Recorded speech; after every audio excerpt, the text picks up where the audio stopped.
Thanks for taking time to reflect on your digital life and make a concept map that has not only the concepts, but the relationships between them and the propositions that connect them in that concept, relationship, concept structure.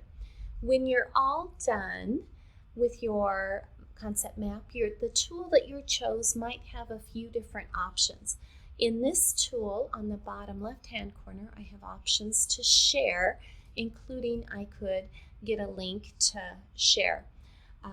And in the right-hand corner, I can export in the formats that are allowed in the free version. So that's an option. Or another option is to take a screenshot like we used in the Schoology scavenger hunt. So that's what I'm going to do, because in the post I want it to be visible, for the image to be visible.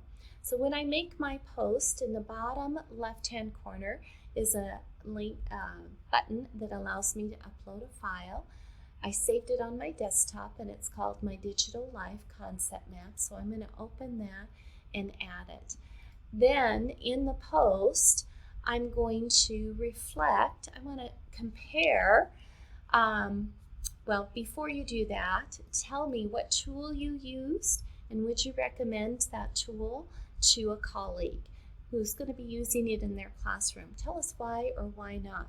And then reflect on your digital life and you're going to compare and contrast it with the digital life of your students. What do you think their digital life is? And if you're an early childhood pre-service teacher, think about it from the parents' perspective as well and the families.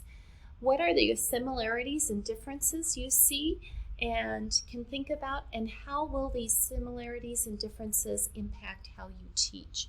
So you're going to enter that text into the post.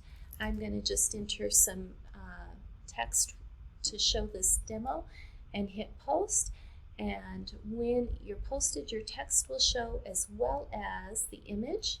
And if you click on the image, you can see an expanded view, which will be handy because you'll get to look at each other's concept maps and think about your personal digital life in comparison with others and how that would reflect what's happening in our students' digital lives.